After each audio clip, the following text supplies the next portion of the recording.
बाबा, ये राम की आत्मा पहले नंबर का ब्राह्मण बनती है, तो देवता बनती है, तो ये बीसीएस पहले नंबर कैसे बन जाती है?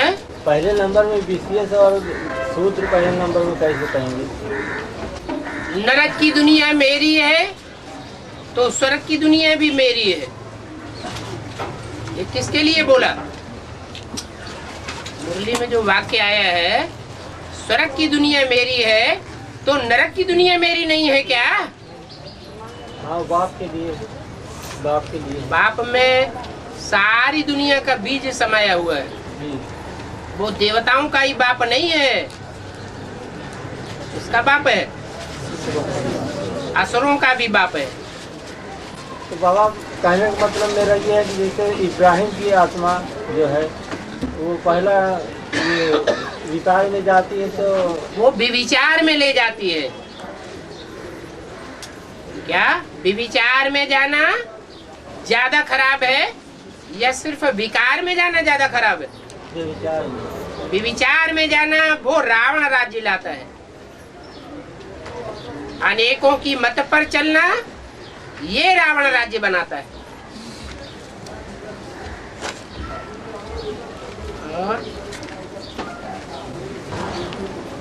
और बाबा, जैसे ये 36 मेवे का गायन है स्वर्ग में, स्वर्ग में 36 मेवे का गायन है, तो इस पुरानी दुनिया के वृक्षों से भी कुछ चुनाव होगा कि वो सब नए तरह के बीज होंगे? नई दुनिया में सब नया होगा। पुरानी दुनिया की कोई भी चीज वहां नहीं जाएगी।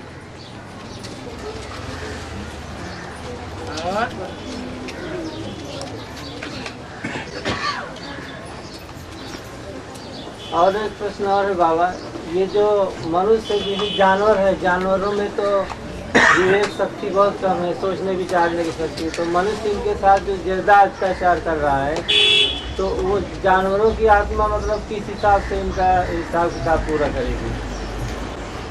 कोई जानवर दुख देने के निमित्त नहीं बन जाते हैं क्या? बनते तो है बाबा, मतलब जो छोटे जानवर हैं, छोटे हों या बड़े हों, छोटा सा कीड़ा होता है, छोटा सा मच्छर होता है, काट लेता है, मलेरिया बुखार हो जाता है, कितनी तकलीफ होती है। हाँ।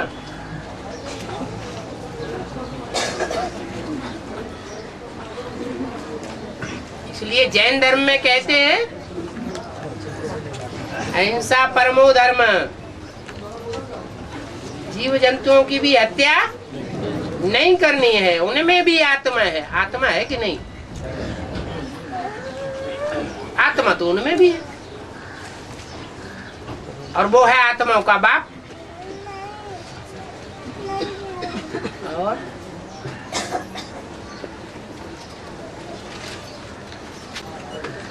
बाबा जी, सीताराम और शंकर पार्वती में ये शंकर जी का नाम पहले क्यों आता है? जैसे लक्ष्मी नारायण आएगा, सीताराम आ गया। सीताराम जो गायन है वो त्रेता का गायन है भक्ति मार्ग में, या ऊंचे ते ऊंचे युग का गायन है? तो संगम का गायन है। वो अधूरे पुरुषार्थ का गायन है या संपूर्ण स्टेज का गायन है? राम सीता अधूरे पुरुषार्थ का गायन है।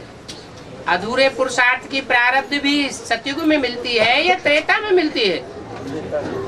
त्रेता में मिलती है।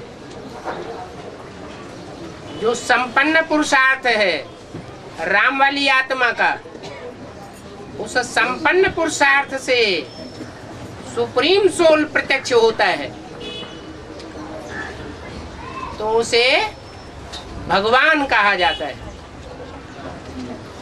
सीता देवी है या भगवान है? देवी है। तो देवियों को देवताओं से आगे रखना होता है, क्योंकि देवताओं की विजय तब ही होती है जब देवियां सहयोगी बनती हैं। नहीं तो जो भी देवताएं थे नर रूप में थे वो सब दुर्योधन दुशासन वृत्ति वाले थे। तो बाबा देवियों ने ही हिम्मत की है, तो उनकी हिम्मत से वो देवता बन गए।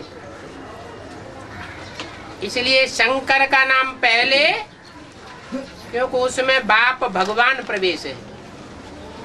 सीता में बाप भगवान तो प्रवेश नहीं है, लेकिन भगवान का जो आर्डर है फर्स्ट पवित्र बनो, उसको सीता ने फॉलो किया। तो भगवान का जो काम करता है उसका नाम आगे, और जिसने वो काम बाद में किया उसका नाम पीछे। सीता का नाम आगे, राम का नाम बाद में, लक्ष्मी का नाम पहले, नारायण का नाम बाद में। जो भी देवताएं हैं उनमें स्त्री को आगे कर दिया है, लेकिन जहां भगवान की बात आती है, भगवान भगवती, वहां शंकर का नाम आगे होता है और पार्वती का नाम पीछे हो जाता है। और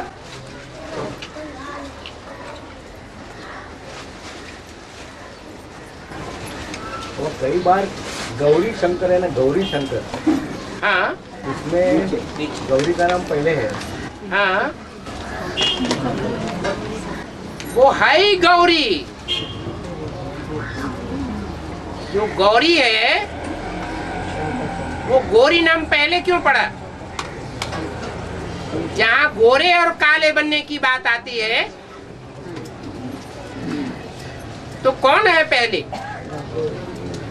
गौरी तो 84 जन्म की गौरी है कि लास्ट जन्म में भी गौरी है या काली है? लास्ट जन्म में भी एक आत्मा का ये पार्ट है कि वो व्यभिचारी कर्म इंद्रियों से नहीं बनती। इसलिए गौरी का नाम पवित्रता के आधार पर आगे। शंकर को तो वैसे भी दिखाया जाता है विष पीते हैं। पंचमुखी हनुमान। कोई हनुमान के पुजारी, कोई गणेश के पुजारी, कोई महाकाली के पुजारी। जो जिसके पुजारी हैं उस पूज्य को पूज्य मान करके उन्होंने भगवान समझ लिया। तो भगवान के जो भी पार्ट हैं, जो भी भगवान की सीरत है, वो सीरत उन्होंने अपने इष्ट देव को सौंप दी। तो जैसे ब्रह्मा को 5 मुख दिखाते हैं, उन्होंने गणेश को दिखा दिए, हनुमान को दिखाई दिए। अब ये गणेश हनुमान वास्तव में मूल रूप में पार्ट किसका है? पहले पहले रामकृष्ण का पार्ट है या दूसरी आत्माओं का पार्ट है? रामकृष्ण का ही पार्ट है। और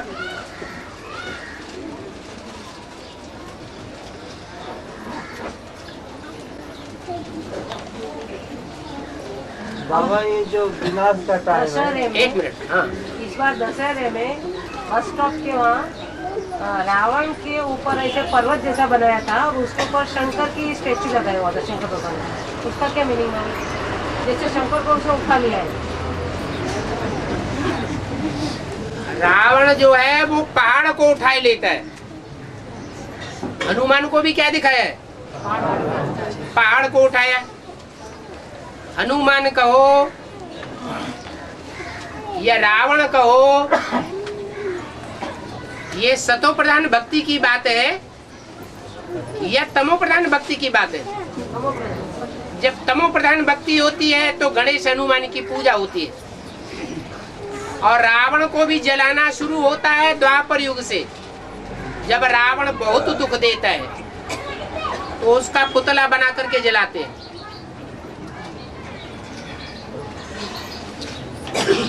तो जो रावण ही पार्ट बजाने वाली आत्माएं हैं, उन्होंने पहाड़ों में सबसे बड़ा पहाड़ कौन सा है? हिमालय। और भक्ति मार्ग में शास्त्रों में हिमालय राज नाम किसका है? पार्वती के बाप का नाम दिया हिमालय। माने घर कैसे? घर आला माने घर, और हिम माने बर्फ। माने उनका जो घर है शरीर रूपी, वो बर्फीला शरीर है। माना मन बुद्धि चलती नहीं है। ब्रह्मा की बुद्धि चलती थी या मम्मा की चलती थी? मम्मा की बुद्धि फिर भी चलती थी बेसिक ज्ञान में, लेकिन ब्रह्मा बाबा की बुद्धि जितना बोल दिया उतना ही समझा, बच्चा बुद्धि होने के कारण उससे ज्यादा कुछ भी नहीं समझा। तो ब्राह्मणों की दुनिया में हिमालय कौन हुआ? उसको अच्छी तरह रावण ने उठा लिया कि नहीं उठा लिया? रावण ने अच्छी तरह उठा लिया, ऊंची स्टेज दे दी। तुम ही हमारे माई बाप हो, चाहे चंद्रवंशी हो, चाहे इस्लाम वंशी हो, बौद्धी वंशी हो, क्रिश्चियन वंशी हो, कोई भी वंश की आत्मा यज्ञ के आदि में जब झगड़ा हुआ था तो सूर्यवंशी अलग हो गए और दूसरे वंश की सब आत्माएं ब्रह्मा की रहबरी में पलने लगी। तो उस रावण संप्रदाय ने किसको ऊंचा कर दिया? हिमालय को ऊंचा कर दिया। लेकिन उनको ये पता ही नहीं है कि उसके ऊपर भी कोई है। ब्रह्मा तो नीचे तबक्के का देवता है। ब्रह्मा से भी ऊपर की पुरी की है विष्णुपुरी, और उससे भी ऊपर की पुरी है शंकरपुरी। उसका पता ही नहीं है, इसलिए ऐसा कर दिया भक्ति मार्ग। और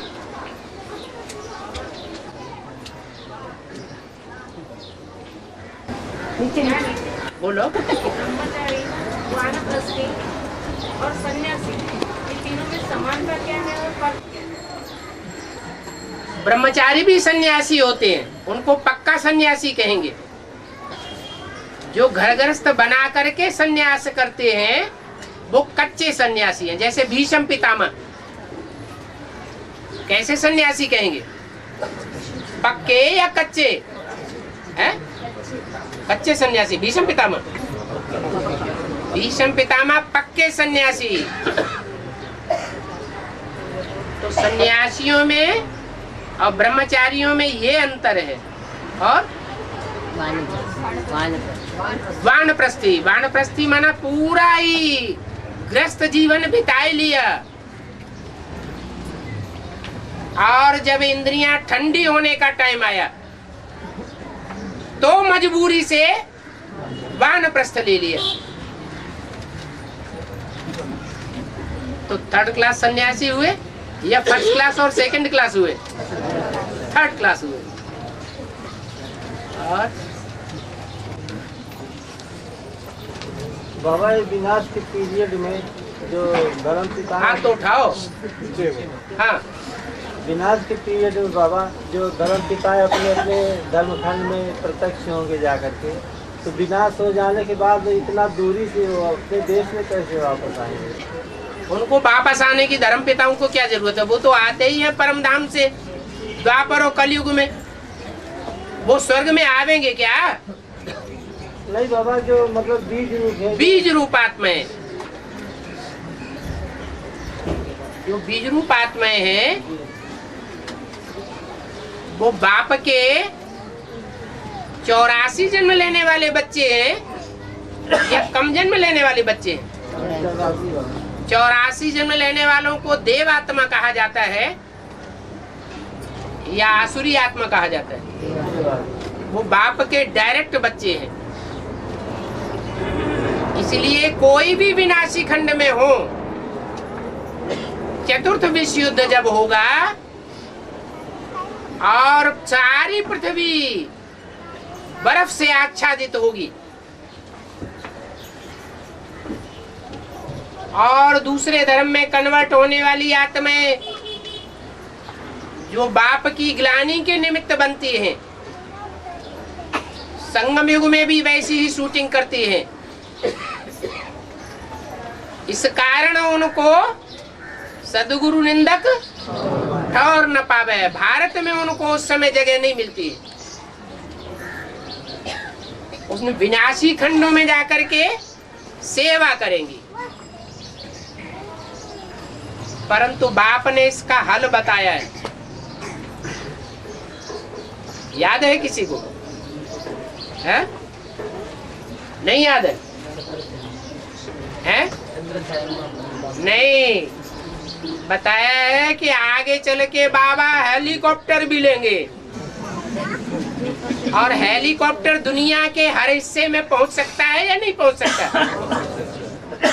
सारी दुनिया में बर्फ ही बर्फ बर्फा हो जाए तो भी पहुंच सकता है या नहीं पहुंच सकता है? पहुंच सकता है। बाबा बोलते हैं ज्यादा ठंडी से पेट्रोल भी जम जाता है तो मशीन किस लिए होती है? और आजकल तो केमिकल ऐसे निकले हैं जो ज्यादा ईंधन भी लगाए बगैर ज्यादा गर्मी पैदा कर देते हैं। जैसे विजय विहार में वो बम लगा हुआ है, क्या लोहे का एक बम बनाया है, उसमें पानी भर के 2 लकड़ी नीचे लगाते हैं और पानी इतनी जोर से बॉयल होता है कि 3-4 मंजिलों तक ऊपर जाता है अपने आप। नीलंगा में भी है। क्या डालते हैं उसमें? कुछ थोड़ा सा 2-4 पुड़िया केमिकल डाल देते हैं नीचे।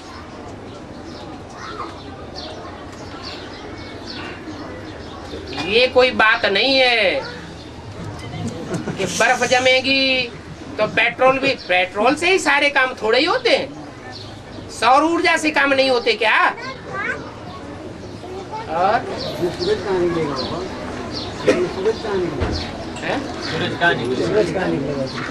सूरज की बात बता रहे, सूरज कहाँ निकलेगा?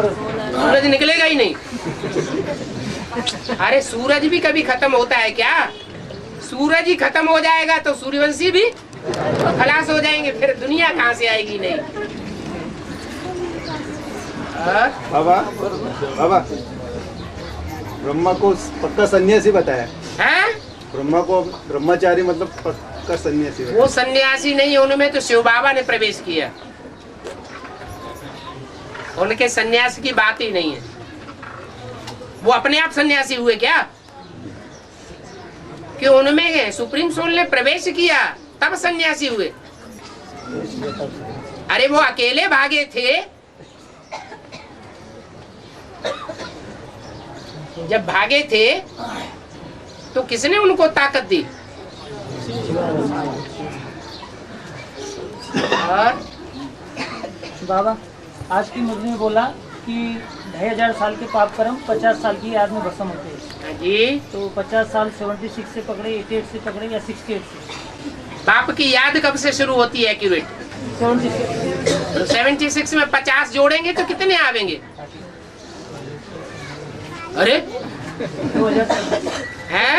2026 आएगी। जब एक्यूरेट याद होगी तभी तो पाप भस्म होंगे। हाँ।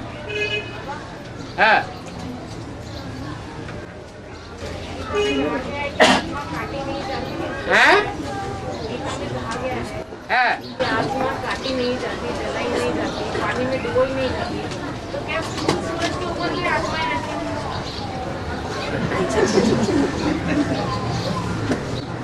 अरे सूरज जो है वो तो नीचे स्टेज में है। सूरज चांद सितारों की दुनिया में है या उससे ऊपर है? तो 5 तत्वों के अंदर ही है। जो 5 तत्वों की दुनिया है उसमें सूरज की स्टेज भी है, चांद सितारों की भी स्टेज है। लेकिन उससे भी ऊपर किसकी स्टेज है? आत्मा और परमात्मा की स्टेज है। तो आत्माएं तो उस दुनिया की वासी हैं जहां ये सूरज चांद सितारों का प्रकाश भी नहीं पहुंचता। और बाबा, ब्रह्मा को नीचे तबक्के में दिखाया, शंकर को ऊपर के तबक्के में, तो हमको लक्ष्य ब्रह्मचारी बनने का क्यों दिया, शंकराचार्य बनने का क्यों नहीं? क्योंकि ब्रह्मा जो है वो माँ का पार्ट है। बाप जो है तुमको मारधार नहीं करना सिखा रहे हैं क्या? लीनेंसी का पार्ट परिवार में किसका होता है? प्यार का। और बच्चों के लिए मार का पार्ट किसका होता है? बाप का। तो बाप तुमको सहज रास्ता बता रहे हैं क्या? कि सहनशीलता को धारण करेंगे तो फायदे में रहेंगे जन्म जन्मांतर। नहीं तो बड़ा कहावना अति दुख पावना। अगर जन्म जन्मांतर आत्मा की आस क्या है? क्या चाहिए आत्मा को? सुख चाहिए। हर आत्मा की आशा क्या है? सुख चाहिए। तो अगर जन्म जन्मांतर सुख ही चाहिए तो माँ का आचरण करो, कर्मों में ब्रह्मा को फॉलो करो, डायरेक्शन बाप की मानो। हाँ बाबा, श्रीरंगम के मंदिर में श्रीरंगम की मूर्ति है। श्रीरंगम के मंदिर में कौन सा? नीलंगम, श्रीरंगम। हाँ, उसमें श्रीरंगम की मूर्ति है। एक बाजू श्रीदेवी है, एक बाजू भूदेवी है। हाँ जी, नीचे विष्णु को लिटाया है। हाँ जी, और विष्णु के सर के ऊपर 5 पैन वाला नाग है। हाँ। और सबसे ऊपर नीला देवी। तो नीला देवी कौन है? देवियों में आखिरी पार्ट किसका है? हाँ? महाकाली। जो विष का रंग है वो कौन कौन से प्रकार का दिखाया जाता है? हरा, नीला और काला। तो ये 3 रूप हैं महाकाली के। इसलिए महाकाली का रूप लास्ट में दिखाया है। श्री देवी तो छोटी माँ, भूदेवी। श्री माना श्रेष्ठ देवी। देवियां तो बहुत हैं, 9 हैं देवियां मुख्य मुख्य, लेकिन उनमें श्रेष्ठ थे श्रेष्ठ श्री। श्री माना श्रेष्ठ पार्ट बजाने वाली, कोई दमचक्कर नहीं। भूदेवी यानी जगदम्बा। और भू माना पृथ्वी, पृथ्वी देवी। और पृथ्वी में 5 तत्व समाये हुए हैं। जो 5 तत्व हैं वो कभी विकराल रूप धारण करते हैं, तामसी भी बनते हैं, और कभी सात्विक बन जाते हैं। परंतु वो खुद बनते हैं, अपनी ताकत से बनते हैं, या पृथ्वी की ताकत से बनते हैं, या पृथ्वी के ऊपर भी कोई और है जिसकी ताकत से बनना पड़ता है। पृथ्वी जड़ है और पृथ्वीपति चैतन्य है। 5 तत्व जड़ हैं, उनके संघात को प्रकृति कहा जाता है, और प्रकृति का रचयिता प्रकृतिपति कहा जाता है। प्रकृतिपति पति है और प्रकृति पत्नी है, माता है बच्चों की। तो जो माता है वो शक्तिशाली तब बनती है जब संगम युग में बाप एड़ी से लेकर के चोटी तक की संगम युग में संग की पूरी ही रंग लगाए देता है। इतना संग का रंग लेने वाली और कोई दूसरी शक्ति नहीं होती है। इसलिए जगदम्बा का मेला बड़ा विशाल मनाते हैं। श्री देवी का भी उतना विशाल मेला नहीं होता है। तो जरूर पावरफुल बन जाती है और सारी सृष्टि का विनाश करने के निमित्त बन जाती है। माया देवी भी है, वो भी बाप के डायरेक्शन पर चलने वाली है।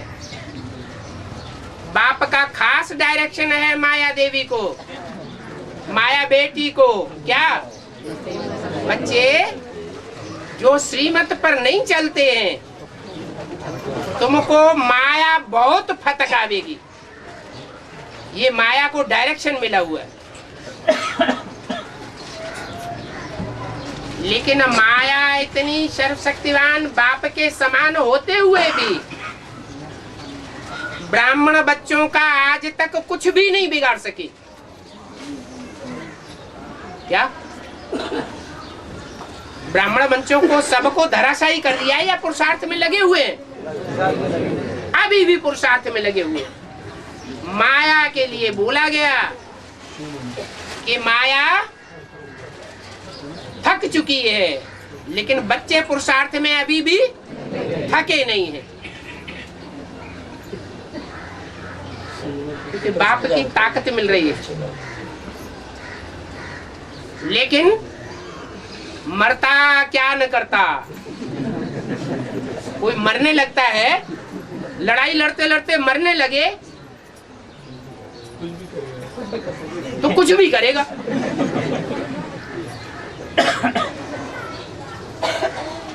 तो माया ने वो काम किया जो एडवांस पार्टी जब से आरंभ हुई है, और आरंभ करने के लिए जो शक्तियां उमंग उत्साह देने वाली बनी, पहले पहले जानती है कि ये विशेष दुश्मन है, फिर भी माया ने प्रकृति के साथ हाथ मिला लिया। क्या? काम, क्रोध, लोभ, मोह, अहंकार, ये माया के 5 रूप हैं। ये ब्राह्मण पुरुषार्थी बच्चों का कुछ भी नहीं अब तक बिगाड़ सके। तो माया ने क्या किया? मौका देखते ही माया से, वो प्रकृति से हाथ मिला लिया। तो ताकत बढ़ जाएगी या घट जाएगी? ताकत और ज्यादा बढ़ गई। अकेले के वार से काम नहीं चलता है, तो घर फोड़ी कर देते हैं। क्या करते हैं? कोई का परिवार बहुत मजबूत है और उससे झगड़ा हो जाता है, हमारा काम नहीं बनता है, तो ज्यादा तीखा लड़ैया होता है तो क्या करता है? घर में फूट डाल देता है। राम ने भी क्या किया है? रावण के घर में फूट डाल दी, उसके भाई को अपनी तरफ कर लिया। तो माया भी यही चक्कर चलाती है। क्या? प्रकृति पति की पत्नी को अपनी मुट्ठी में ले लेती है, हाथ मिला लेती है। कभी कभी ऐसा होता है कलयुगी दुनिया। अभी सतयुग तो नहीं आ गया है? सतयुग आ गया है। सारी दुनिया में रावण राज्य है या राम राज्य है? रावण राज्य है। राम के भी घर में रावण राज्य होगा या राम राज्य होगा? मधुवन में माता माया आती है या नहीं आती है? मधुवन में भी माया आती है। तो जब कहीं काम नहीं चला तो माया ने घरफोड़ी करना शुरू कर दी। और ये तो सब कोई जानते हैं, सारी दुनिया जानती है कि ब्रह्मा कुमारियां घर फोड़ने में बहुत उस्ताद है। तो उनकी जो मुखिया होगी वो भी तो उस्तादी का ही काम करेगी ना। तो माया ने प्रकृति से हाथ मिला लिया। अब होने दो विनाश की लीला। कोई रोक सकेगा? है? सवाल ही पैदा नहीं होता। और बाबा जो विनाश होगा स्थूल विनाश के बाद जो हमारी सृष्टि का गुरुत्वाकर्षण शक्ति है वो कम हो जाएगी क्या? है गुरुत्वाकर्षण शक्ति कम होगी क्या जो वर्तमान समय में है, इससे कम होगी क्या? पृथ्वी के अंदर ताकत भरी हुई है, अग्नि भरी हुई है, या बाहर अग्नि है? अंदर अग्नि भरी हुई है, सारी ताकत अंदर है, जो अंदर से ज्वालामुखी के कारण बाहर फट पड़ती है। वो तो द्वापर युग से छोटे छोटे भूकंप हुए, द्वापर के आधे में आधा विनाश हुआ, और अभी तो पूरा विनाश होना है। जो अणु जहां से साइकिल लगाना शुरू किया है, ये 2500 वर्ष 5000 वर्ष का चक्कर लगा करके फिर उसी स्थान पर पहुंचना है। इसके लिए पूरी ही उथल पथल होनी जरूरी है।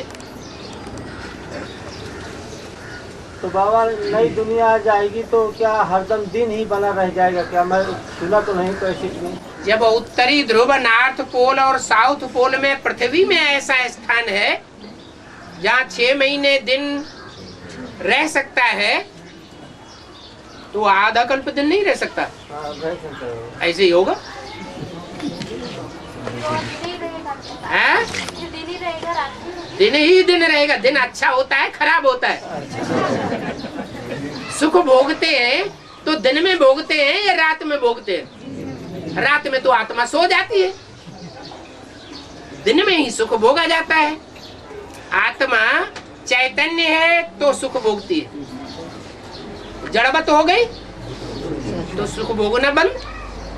तो 2500 वर्ष देवताएं सुखी ही सुख में रहेंगे, कोई प्रकार का दुख इंद्रियां अनुभव नहीं करेंगी। वहाँ रात होगी नहीं ठोकर खाने के लिए। वहाँ कोई सोएगा नहीं बाबा? थकेंगे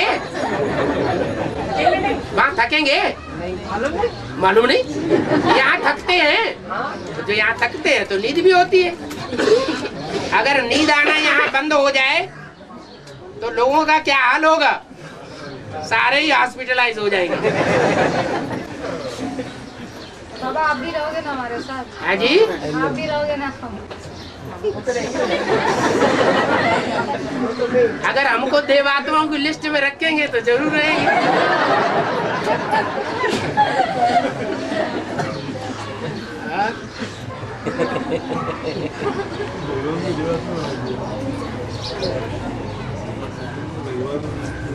बाबा ये जो हिमालय है ये हमारा पूर्वी सभ्यता का बहुत बड़ा प्रतीक है। हाँ जी, पूर्वी सभ्यता का। हाँ जी। तो विनाश के बाद तो इसका ज्यादा मतलब स्वरूप बदलना नहीं चाहिए।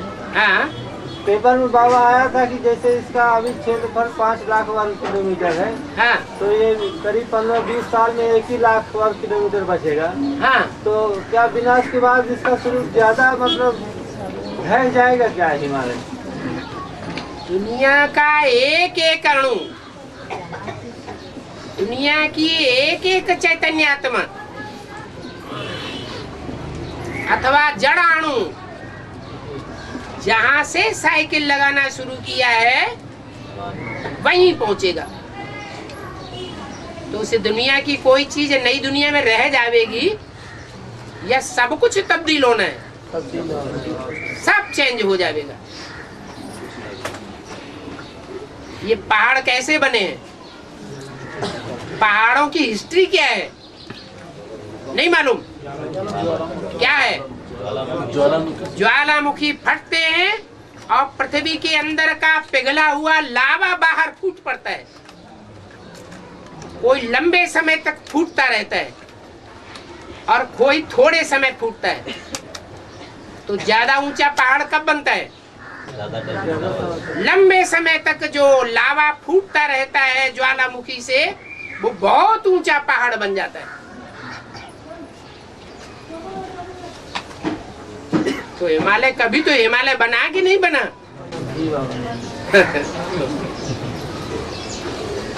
और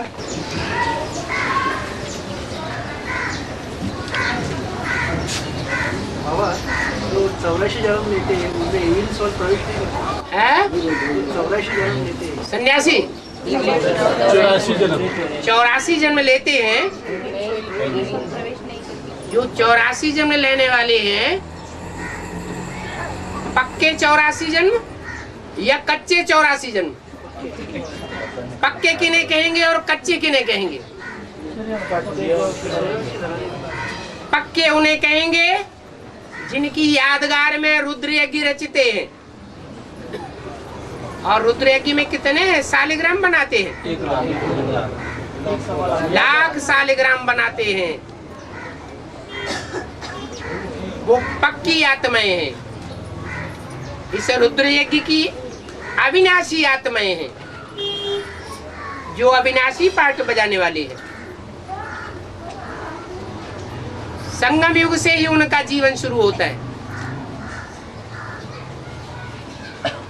जब चाहे तब शरीर छोड़ें और जब चाहे तब शरीर में प्रवेश करें।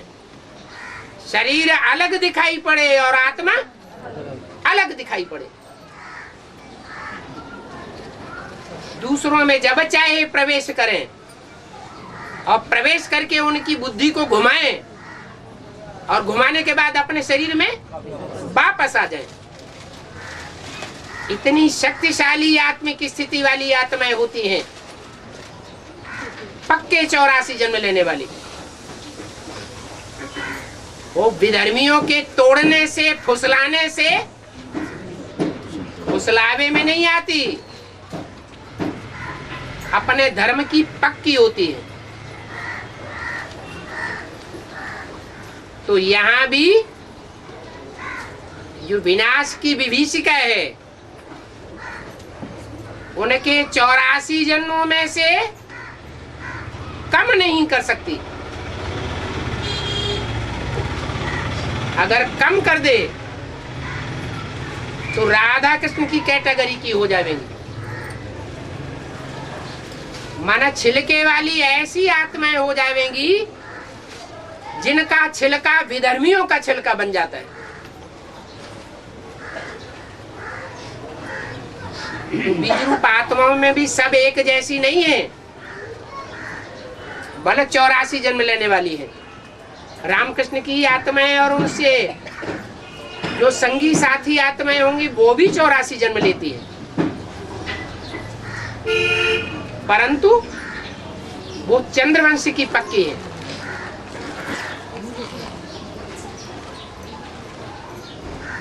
राधा कृष्ण जैसे बच्चों को जन्म देने वाली आत्माओं में भी सब एक धर्म की नहीं है। कोई चंद्रवंश की पक्की है, कोई और धर्मों की पक्की है। सूर्यवंशी तो बहुत थोड़े हैं। और बाबा जो इवन सोल होती है वो कमजोर आत्मा में प्रवेश करती है। उस कमजोर आत्मा ने पूर्व जन्म में उसका संग किया है। जैसे कोई कन्या पति का संग करती है तो संग में आधीन होते होते आधीन होने के संस्कार बन जाते हैं। ऐसे ही है, वो हिसाब किताब बन जाता है। तो पाप का जो बोझा है वो इवन सोल के ऊपर आता है या जिस आत्मा में प्रवेश जिसको शरीर होगा उसको पाप पुण्य लगेगा, या जिसका अपना शरीर ही नहीं है उसको पाप पुण्य लगेगा। वो इविल सोल बनती ही इसीलिए है कि उनके पापों का बोझा ज्यादा न बढ़ जाए। ऐसा न हो कि उनका पापों का बोझा बढ़ते बढ़ते जो विनाश, दुनिया के विनाश की लास्ट स्टेज है वहां पहुंच जाए। इसलिए थोड़े समय तक उनको शरीर नहीं मिलता, कोई दूसरे शरीर में प्रवेश करके पाप करती रहती है। पाप का ऊपर नहीं, इस पर गिरता है। शरीरधारी के ऊपर वो सोल का और ये सोल का हिसाब किताब है। दोनों सोल का हिसाब। पूर्व जन्म में बंधा, उसको आमंत्रण किसने दिया कि तुम हमारे ऊपर सवार हो जाओ, है? यहाँ भी बाबा के बनते हैं, समाज की नजरों में धोखा देते हैं कि हम बाबा के बन गए, फिर औरों को आमंत्रण देते हैं हमारे ऊपर सवार हो जाओ। तो कौन से धर्म के बीज बनेंगे? हैं? विधर्मियों के बीज बनेंगे। विधर्मियों के साथ हिसाब किताब जोड़ने का फाउंडेशन अभी डाल रहे हैं। और बाबा, ब्रह्मा के लिए ज्यादा जन्म मरण का चक्र क्यों बताया, जबकि ब्रह्मा बाबा भी तो 84 जन्म लेते हैं, प्रजापिता और जो सूर्यवंशी आत्मा है वो भी 84 जन्म लेते हैं, तो ब्रह्मा ज्यादा जन्म मरण के चक्र में आता है ऐसा? जन्म मरण के चक्र में आने का बेहद का अर्थ है निश्चय और अनिश्चय। जो आत्मा कमजोर हो जाती है वो ज्यादा प्रभावित होती है, या जो पावरफुल होती है ज्यादा प्रभावित होती है? कमजोर हो जाती है। आज भारत की माताएं, कन्याएं, कुमार और अधर कुमार, इनमें सबसे जास्ती कमजोर कौन हो गया? क्यों हो गई? प्रभावित होती है। क्योंकि प्रभावित हो जाती हैं। ऐसे ही ब्रह्मा की आत्मा चंद्रवंशियों से, इस्लाम वंशियों से, सारे जगत की अम्बा है ना। ज्यादा जन्म मरण बताया, ज्यादा तो 84। सुनो तो पूरा जवाब तो दो, लेने दो। सारे जगत की जो आत्माएं हैं दूसरे दूसरे धर्म की,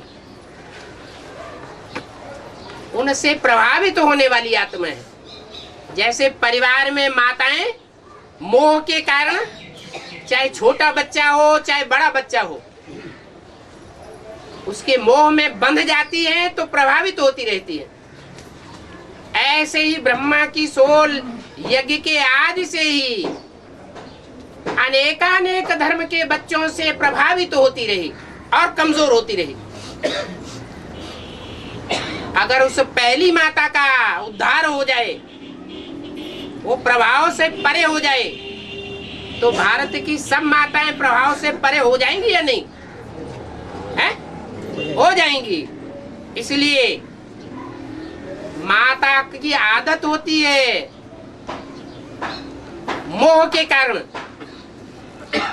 कि ये बच्चे मेरे हैं, माना पति मेरा नहीं है। उतना ज्यादा असर किसका बैठा हुआ है? बच्चों का ज्यादा असर बैठा हुआ है। मेरे बच्चे बहुत कुछ करके दिखाएंगे। तो जो रचयिता है उसके ऊपर अनिश्चय बैठ गया ना। है?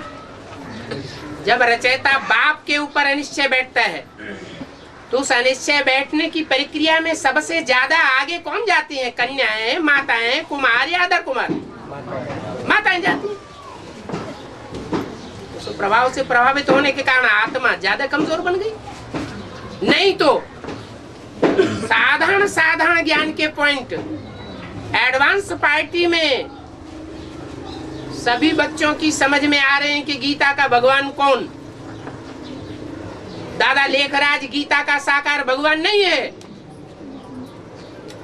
साधारण समझ में आ रहा है ना। उनकी समझ में क्यों नहीं आ रहा है? क्यों नहीं आ रहा है? मोह का कारण है। और बाबा मुरली में आया गीता में कृष्ण के नाम डालने से मुझ भगवान को सर्वव्यापी माना गया है। तो ये गीता में कृष्ण के नाम डालने से भगवान को सर्वव्यापी मानना, ये बात आपस में कैसे मिलता है? कृष्ण आत्मा है या सुप्रीम सोल है? आत्मा। जब एक आत्मा ऐसी स्टेज में पहुंचेगी और ऐसे कर्म करेगी, ऐसी वाचा बोलेगी, ऐसी दृष्टि पसारेगी कि मैं गीता का भगवान हूँ, मैं भगवान हूँ, तो मुझे देखा और कर्म करेंगे या नहीं करेंगे? है? करेंगे। वो पहली आत्मा है जिसके पतित बनने से सब पतित बन जाते हैं और उसके पावन बनने से सब पावन बन जाते हैं। ये सारी मनुष्य सृष्टि का पहला पत्ता है, जिसको ऊंची स्टेज पर ले जाने की जिम्मेवारी उसके बाप की है।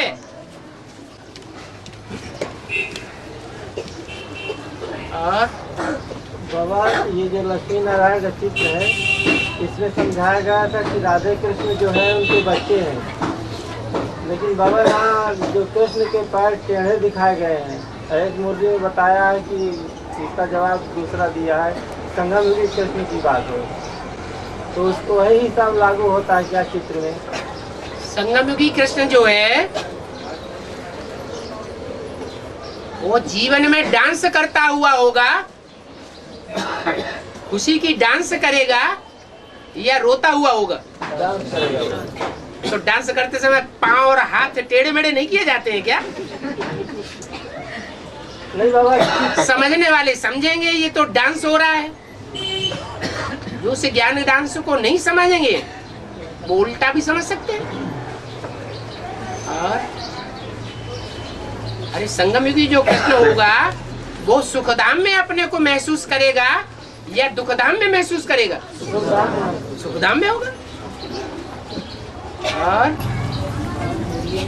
सर्प का मिसाल होता है, सर्प का मिसाल, सर्प का मिसाल। हाँ हाँ, जैसा सांप जो होता है उसके ऊपर जब फल आ जाती है तो उसको दिखता नहीं है, हाँ ऐसा आत्माओं की कैसी स्टेजेस होती है, जैसे नंबर ऑफ स्टेजेस होती है, हाँ। वो जरा स्पष्टीकरण कीजिए। कंचन काया बनने वाली जो बात है वो सर्प का मिसाल दिया हुआ है कि सर्प अपने जीवन में 3-4 बार खल त्याग करता है, और जब जब खल त्याग करता है तो आखिरी में वो अंधा हो जाता है।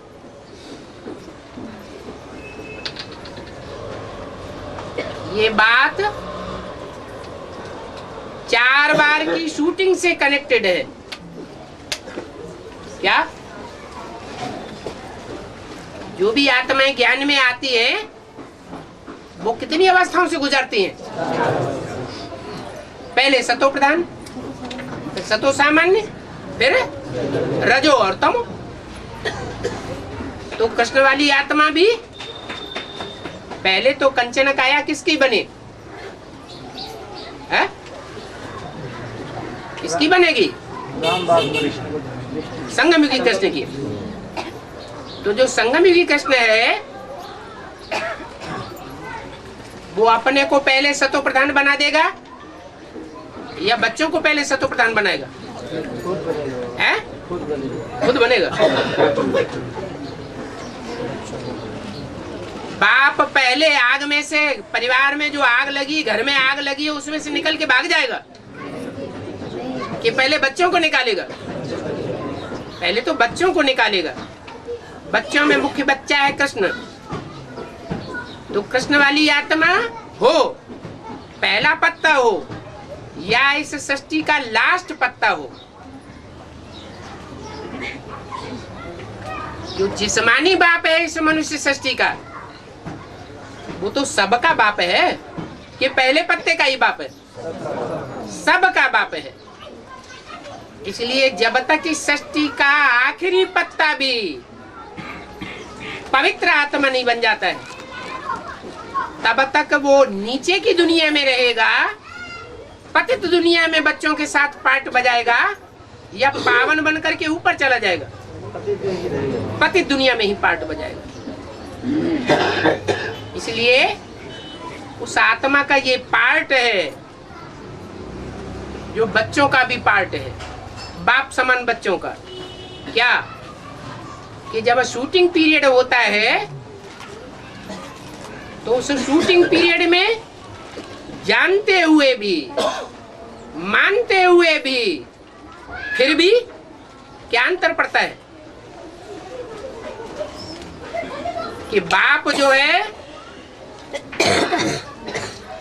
सुप्रीम सोल, बाप बार बार कहता है, क्या कहता है? अमृत छोड़ बिख काये को खाए। ये सिर्फ एक बच्चे से ही कहता है या और भी बच्चे हैं एक बच्चे जिनके लिए मना किया हुआ है कि शंकर को फॉलो नहीं करो?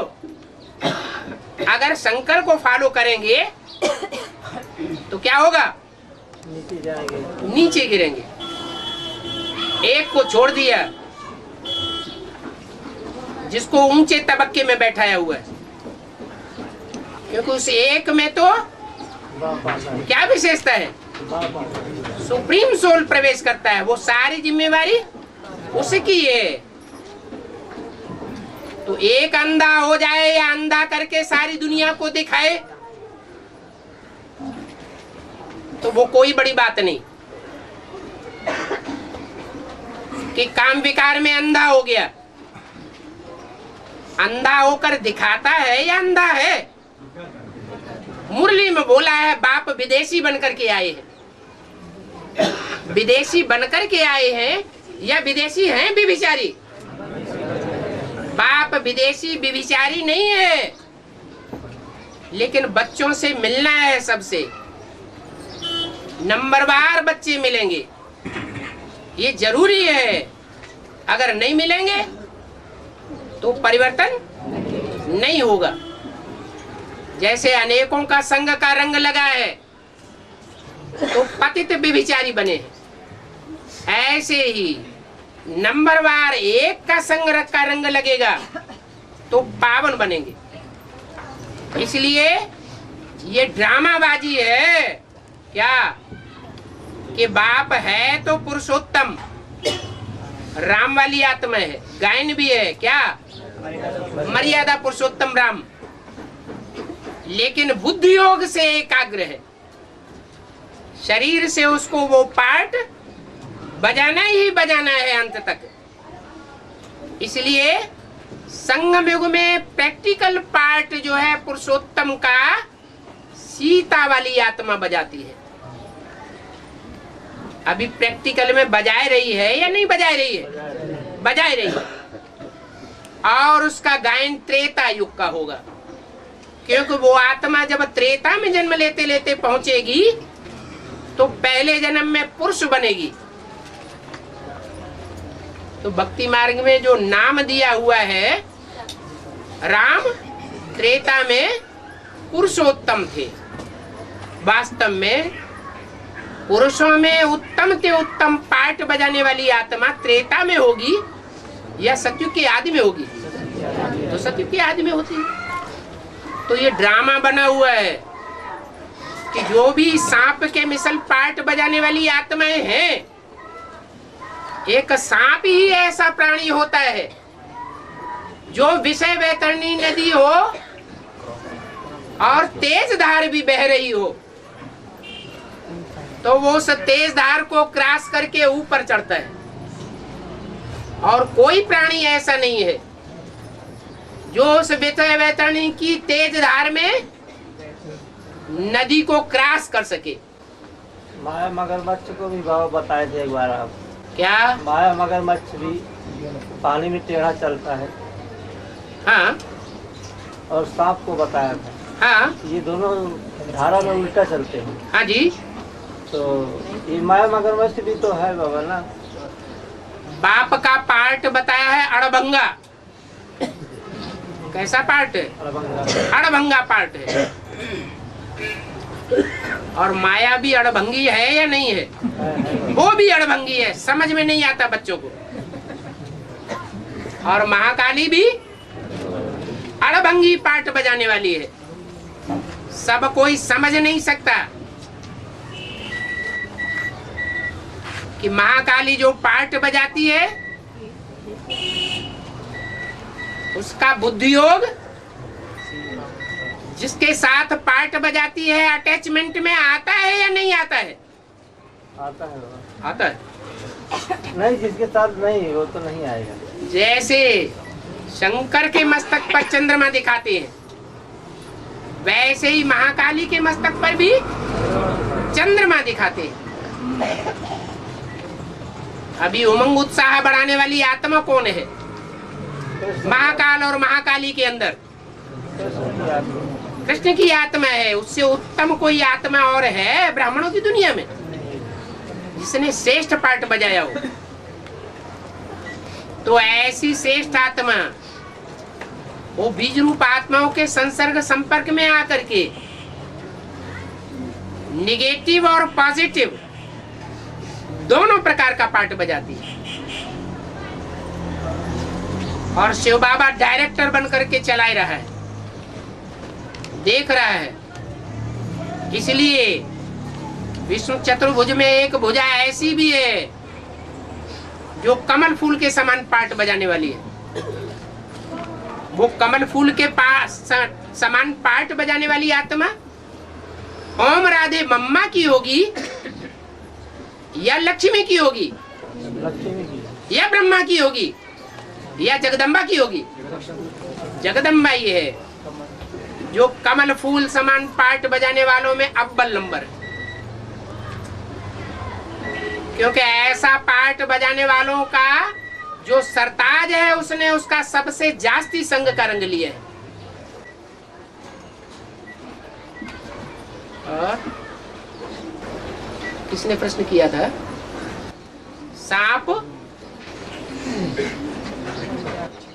शरीर छोड़ते समय, खल छोड़ते समय अंधा क्यों हो जाता है? समझ में आ गया? अभी शूटिंग चल रही है। शूटिंग पीरियड में जो भी दुनिया की बड़े से बड़ी विषैली आत्माएं हैं, सबसे जास्ती विष कौन से प्राणी में होता है? सांप में। तो वो बीज रूप आत्माएं इस समय ऐसा पार्ट बजाती है शूटिंग पीरियड में, पहले सतो प्रधान और बाद में तमो प्रधान पार्ट बजाती है। तो कोई क्रोधांध होते हैं, कोई लोभांध होते हैं, कोई मोहांध होते हैं और कोई कामांध होते हैं। तो काम विकार में जब अंधे होने का पार्ट बजाएंगे तो अति में पहुंचने के बाद फिर अंत होगा या नहीं होगा? अंत होगा। और बाबा ने मुरली में बताया है कि जिसने बाप को पहचाना उसके मन में एक भी प्रश्न नहीं आएगा बाप को पूछने के लिए। फिर दूसरी बार ऐसे भी बताया यदि बच्चों को कोई प्रश्न है तो प्रश्न पूछने चाहिए, नहीं तो मन में मूंझते रहेंगे। तो इसका मतलब क्या बाबा? क्यों मतलब क्यों नहीं समझ में आया? प्रश्न पूछना है नहीं पूछना हमको? कोई ओरिजिनल है, कोई ओरिजिनल नहीं है, कोई से प्रभावित है तो पूछना नहीं चाहिए, अंदर कचरा रखना चाहिए क्या? तो फिर इसका मतलब तो ये हो रहा है जिसने बाप को नहीं पहचाना वही प्रश्न करते हैं आपसे। जिसने बाप को पहचान लिया वो क्यों प्रश्न करेगा? इसका मतलब हमने नहीं पहचाना। अरे कुछ न कुछ गड़बड़ी है ना। बाप के साथ समान रूप में संस्कार मिले या नहीं मिले? बाप समान पुरुषार्थी बने या नहीं बने? नहीं बने तभी तो पूछते। कोई नहीं बना। अगर बाप ये मतलब नहीं है कोई बना है कि नहीं बना, वो तो जब नंबर डिक्लेयर हो जाएंगे तो जिनके जिनके नंबर डिक्लेयर होते जाएंगे और जो उस सीट पर सेट हो जाएंगे, पहले नंबर डिक्लेयर होता है या पहले सीट पर सेट होते हैं? पहले नंबर डिक्लेयर हो फिर अपनी सीट पर सेट हो जाए। सेट हो जाने के बाद बाप समान स्टेज होगी। बाप समान स्टेज होगी तो स्वभाव संस्कार सब बाप समान होंगे, संकल्प भी बाप समान होंगे। उसको कहा जाता है भक्ति मार्ग में बूंद सागर में मिल गई, समा गई, आत्मा परमात्मा में लीन हो गई। एक भी संकल्प विरोधी नहीं चलेगा। इसमें विरोधी संकल्प किधर है? हमको अब प्रश्न कहाँ से पैदा होता है? तो बाहर की दुनिया में है तो बाहर की दुनिया में क्यों है? अंदर की दुनिया में बाप की याद में बुद्धि रखो ना। किसने मना किया? बाबा कोई चीज जानने की जिज्ञासा है तो भी तो होता है कि जिज्ञासा है माना पूर्व जन्मों का कोई हिसाब किताब है ना, और आत्माओं के साथ नहीं जो संकल्प का वाइब्रेशन टच कर रहा है। अगर बाप का वाइब्रेशन हो, मन मना भाव हो जाए आत्मा, तो विरोधी संकल्प अंदर आएगा? नहीं आएगा। नहीं, मैं प्रश्न पूछने की बात। मना नहीं करते बाबा। बाबा कहते हैं अगर कोई भी अंदर कचरा आता है तो क्या करो? निकाल दो। अगर वो कचरा प्रैक्टिकल कर्म में आ जाता है तो लिख करके दे दो, तो आधा माफ हो जाएगा।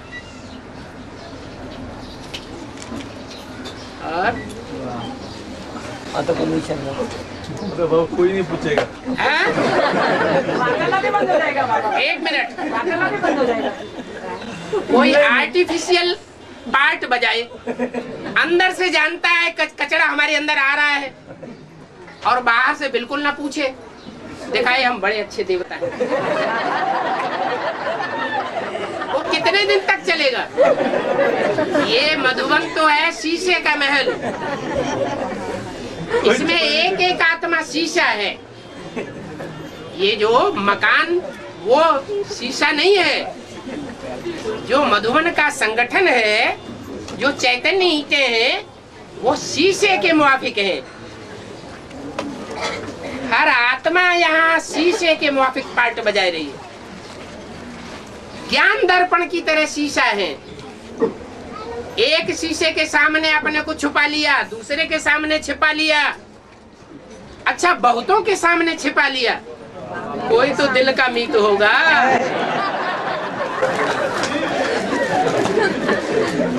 होगा या नहीं होगा? होगा। तो सबके सामने छिपाई रखेंगे क्या? क्या सागर का पार्ट हो गया?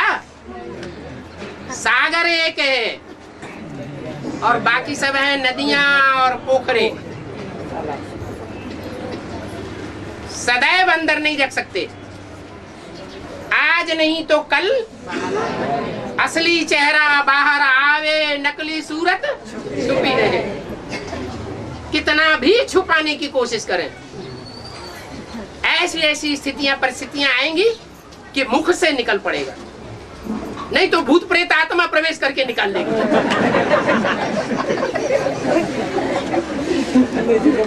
इसलिए मुरली में बोला है, इस ब्राह्मण परिवार में कोई का भी कुछ भी छुपा हुआ नहीं रहेगा। क्या तो परमात्मा में मिलना तो कहाँ है? जब आत्मा ही परमात्मा में मिल जाएंगे तो कहाँ छुपे रहेंगे? तो मिल जाए ना, संकल्प एक हो जाए ना। जब मिल जाने का मतलब क्या हुआ? कोई बात नहीं। जो परमात्मा बाप का संकल्प सो बच्चे का संकल्प, फिर विरोधाभास कहाँ से आएगा? विपरीत संकल्प प्रश्न कहाँ से पैदा होगा? और तो छुपाने की बात नहीं है। अगर छुपाने की बात होती, छुपाने से काम चल जाए, तो बाबा क्यों कहते हैं कि प्रश्न अंदर आता है तो जरूर पूछो। कल क्लियर क्यों हो, आज ही क्लियर कर लो।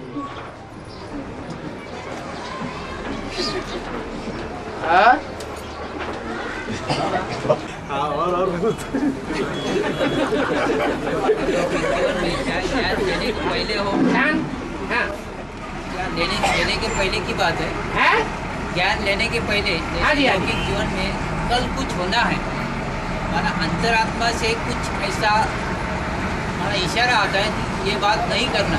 ज्ञान में आने से पहले हाँ हाँ, तो जैसे परमात्मा बताते हैं कि भविष्य में ऐसा होने वाला है, तो जो आत्मा को ऐसा इशारा आता है कि ऐसा नहीं करना है, तो ये इसकी विशेषता क्या है? ये विशेषता ये है कि बाप के संकल्पों से आत्मा के संकल्प समान सरणी में चल रहे हैं। माना उस आत्मा का बीच बीच में कहीं न कहीं गहरा संपर्क परमात्मा बाप के पाठ से रहा है, तब ही समान संकल्प आते हैं। एडवांस पार्टी में ऐसे बहुत से बच्चे हैं, जब बेसिक ज्ञान में चलते थे तो उनके अंदर वही प्रश्न आते थे जिनका हल एडवांस ज्ञान में हो रहा है, लेकिन मुख से निकाल नहीं पाते थे क्योंकि उनका पार्ट नहीं है। इससे क्या साबित होता है कि पूर्व जन्मों का हिसाब किताब है या नहीं है? पूर्व जन्मों का हिसाब किताब सुप्रीम सोल बाप के साथ नहीं है, लेकिन जो मनुष्य सृष्टि का बाप है उसके साथ पूर्व जन्मों का हिसाब किताब है। विचार सरणी मिलती रही है, इसलिए ऐसे संकल्प आते रहे। और बाबा जो लास्ट आत्मा परम धाम से उतरेगी तो उसको समझने तक का जो टाइम है, तो उतना बड़ा शरीर तो होना चाहिए उसका। शरीर से कोई कनेक्शन थोड़ा ही है आत्मा की सोच विचार का। तो बाबा जैसे आखिरी में आई, अंत समय में लास्ट आत्मा आई तो समझेगी तो दुनिया में ये हो रहा है। यहाँ ऐसे ऐसे एडवांस पार्टी में बम्बई में ही ऐसे बच्चे हुए हैं शरीर में इतने, क्या कुर्सी पे बैठा दो तो देखने में कितने आएंगे, इतने, और बुद्धि उनकी बड़ी चौड़ी, उनसे अच्छा खासा एडवांस का भांति जो है वो बात भी नहीं कर सकता। तो शरीर से मतलब नहीं है, कैसे मतलब है? बुद्धि से मतलब। शरीर तो पूर्व जन्मों के हिसाब किताब के कारण भले लुंजम पुंजम छोटा शरीर मिल गया, वो शरीर छूट जाएगा तो सालिम शरीर मिलेगा। वही मेरे कहने का मतलब कि ड्रामा के राज तो आखिर वो भी तो समझेगी, लास्ट आत्मा भी तो समझेगी। क्या समझेगी? यही समझेगी कि दुनिया में जो हो रहा है इससे अच्छा तो मैं परम धाम में पड़ी रहती तो अच्छा रहता है। नहीं, वो तो आत्माएं वो समझेंगी जो परम धाम में लंबे समय तक पड़ी रहती है। जी उन्हीं की बात कर रहा हूँ। हाँ, लंबे समय तक जो पड़ी रहती है उनके अंदर ये संकल्प पक्का होता रहता है, हमें नहीं चाहिए। क्यों? तो जब आदमी बहुत दुखी हो जाता है तो कहता है तो झंझट ही छूटे, लेकिन जब समझ में आता है तो कहता है नहीं झंझट छूटे नहीं, झंझट छूट जाता है ना। जब आदमी को बहुत दुख मिलता है, शरीर में बहुत तकलीफ होती है, तो सोचता है प्राण छूट जाए, लेकिन खुदा न खास्ता प्राण न छूटे और वो ठीक हो जाए, तो बाद में इच्छा पैदा होती कि नहीं? होती है ना। ऐसे ही है।